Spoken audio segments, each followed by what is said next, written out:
Hi guys, it's me again, this time doing a build guide for the Kelp Beds to follow up my Myers leveling build guide. I might expand this into a couple more videos after this and demo the different builds that you can have because there's two very popular ones right now and they both play a little differently, and I have my own preferred build that is different than both of them that I also want to show you guys. So I'm just going to kind of go over both of them and let you know the pros and cons, and yeah, basically, though, the thing you have to know is that these are both really, really great builds, and there's a reason they're so popular, and it's because they work. So, you know, I'm not trying to say one build is better than the other, or mine are better than both of them. They're both really great, and my personal build wouldn't exist without either of these two builds. So this isn't this build is better than another video. It's more of a these are your options video, and here's something new if you want to try it video. Okay, so anyways, I'll go over the stats. Here you can see the two popular builds are listed at the top here. Kiena's build recommends 126 strength, 58 quickness, and 11 vitality. And the reasoning behind this build right here is that 126 strength is able to scratch plus eliminate everything in the Kelp Beds. Every single monster in the Kelp Beds, besides the new Manta Rune and the Wave Sweeper, can be scratch eliminated with 126 strength. And that's great. It can also kill everything in one hit with a rally eliminate, except for Kelp Tenders and Mammertees. So there's two enemies that you cannot rally eliminate, but all of the others, besides the Kelp Tenders, Mammertees, and the Manta Runes, we'll just exclude them in all of my sweeping statements for now. Like, besides them, you can rally and eliminate everything. And the 58 quickness is the minimum threshold needed to go before every single monster in the Kelp Beds, although certain monsters will still get 2 turns. They'll get to go twice in a row after you've had your turns at the start. Certain monsters, the eels in this case, will go twice in a row. And then the rest of your points you actually dump into just vitality. However many you have left, you put into vitality to make yourself a little bit more durable. And that's Kiena's guide in a nutshell. It's basically it's a well-balanced guide that tries to, you know, strike a balance between durability and quickness. Whereas Culex's guide here, as you can see, it sacrifices a lot of vitality in order to up its quickness to 59.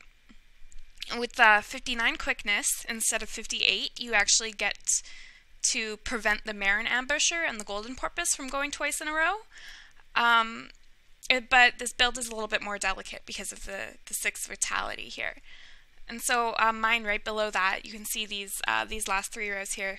It actually has 1 less strength, 125, and 58 quickness, and 17 vitality. So it has a lot more vitality in exchange for 1 less strength. And there's a lot of reasons for that, and I'll try my best to explain them all. See, both of Kiena and Culex's guides, they suggest 126 strength based on the idea that it lets you scratch eliminate every common enemy and rally and eliminate everything but the Mammertee and the Kelp Tender, of course ignoring Manta Runes. But they both sacrifice vitality and therefore durability in order to do so. And I wanted a build that was a little bit more durable, and I felt that being able to scratch plus eliminate the Mammertee was kind of a situational thing that didn't really matter as much to me. So, because I rarely ran into that situation where I was having to scratch eliminate a Mammertee. Most Mammertees only appear in like 4 packs out of 20 in the Kelp Beds, and only two of those would I ever use a rally during. The other 2 that they appear in, I would just use 2 scratches and eliminate to get rid of them. So I decided I don't need the ability to scratch eliminate them. Alright? I felt that it was too situational, and I wanted a little bit of a more reliable build in exchange for this ability that I didn't feel was very necessary for the way I personally use the Coliseum to level my Exalt fodder. So my tweaks here, my build here, the 125, 58, 17, this was originally based on Kiena's build. I used to use Kiena's. and then when I decided I wanted to change, this is what I did. I dropped the 1 strength stat because I felt it was unnecessary, like I mentioned. I could actually drop it to 124 and still be able to scratch eliminate everything, but dropping it to 124 also loses the ability to rally plus eliminate, like, so that if I dropped it to 124, I would not be able to rally eliminate 3 monsters, which are the Marin Warrior, the Jeweled Octaflyer, and the Octaflyer. I wouldn't be able to rally eliminate them, and I felt that that ability was important to preserve with 125 strength, because all 3 of those monsters, they appear in packs of 4, and packs of 4 enemies I'm always using rally during, so I want the ability to rally eliminate those 3 monsters in those situations. So I did not drop my strength to 124. I kept it at 125 because that enables me to still do that while still giving me more vitality. So the 58th strength I kept. I didn't feel that 59 was necessary either. 59 I think only gives you the ability to outpace 2 more monsters, and you're still slower than one of them, I believe, than the eels, maybe. I wrote this down somewhere, but I don't remember where, so I'll have to look that up later. But I didn't feel that having 59 speed was particularly important for my build, so I stuck with 58. And then the 17 vitality, that stat there, gives me about 100 more HP to play with. So about 100 more HP worth of a buffer between my dragons and death, which I think is really, really useful, especially now that the Manta Rune and Wave Sweeper have been added, because you want to be able to outlast those if you run into them so that you can continue your experience chains, and that's basically why. So in summary here, we've got Kiena's build, which is a really balanced one that can rally and eliminate most enemies. We've got Culex's, which is faster and prevents some of the enemies from going twice in a row right after you. And then you have mine.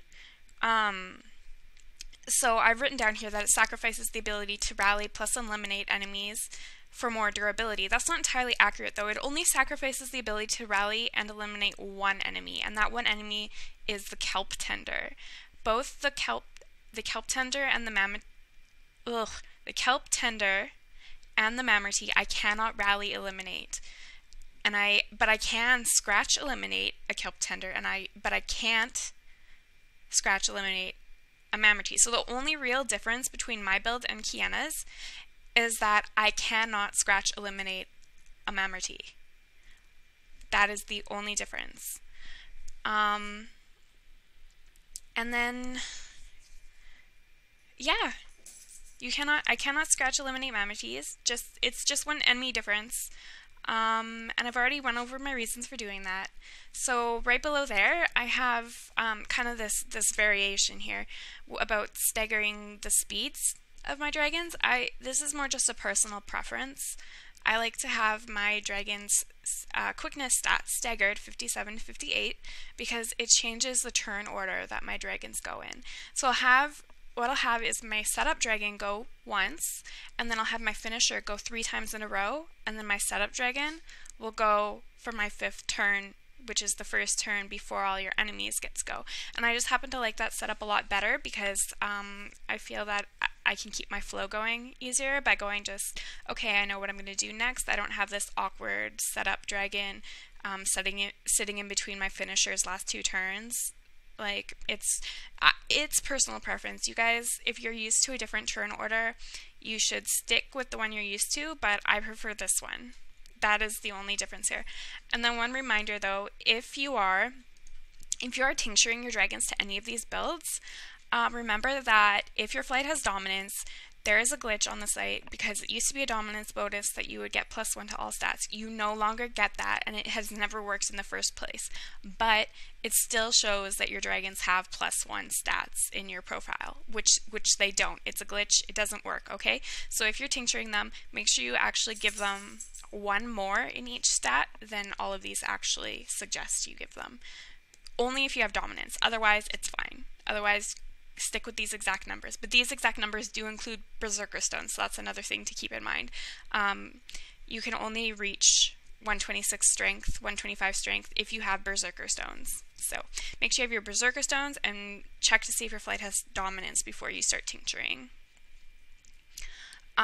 Speaking of stones, these are the stones that you would use with this build to effectively grind and exalt fodder.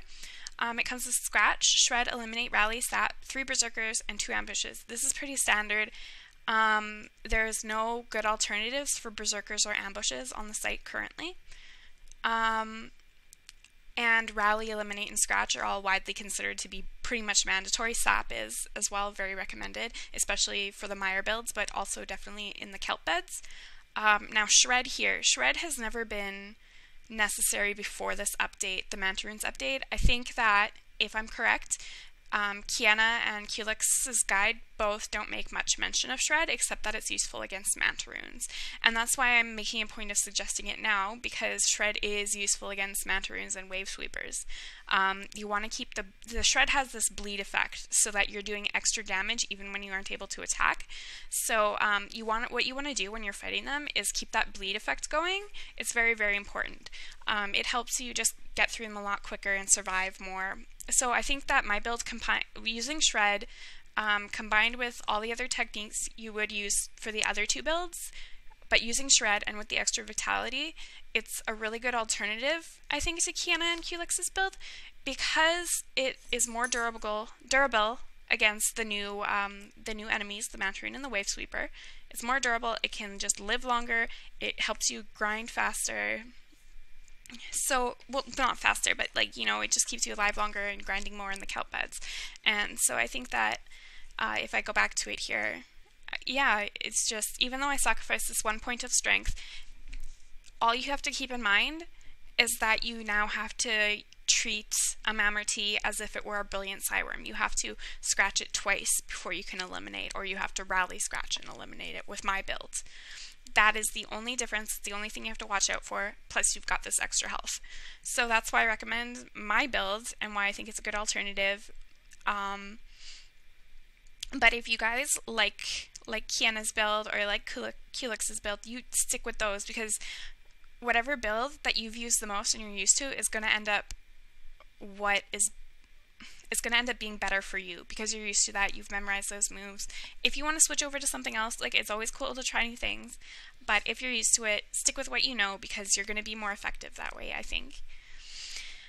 Anyways, so that was my guide in terms of the different builds that you can use in the Kelp Beds. The only thing that I didn't go over is Dragon Element, and that's because I haven't done a lot of experimentation with that. Kiena and Culex both have recommendations for what you should use. I believe Culex recommends Plague Dragons, which makes a lot of sense. My personal dragons that I use are Light and Nature, which aren't ideal for the Kelp Beds, but they're just, they're the dragons I've had for ages, and I haven't dropped the money on a new Collie team yet. So I would recommend going onto the forums, going into Kiena, going to Culex, and seeing what they recommend currently as the best element for your dragons, your Coliseum dragons.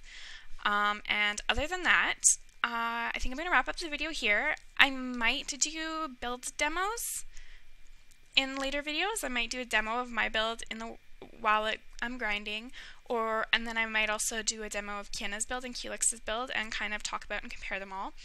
And I hope you enjoy that. I hope you've enjoyed this and found this helpful, because a really good comparison breakdown is definitely needed. It took me a while to put together this information for you guys. So if you enjoyed it, if you found it helpful, please like and subscribe. It would help me out a lot. And it was very nice talking to you. I hope to see you next time.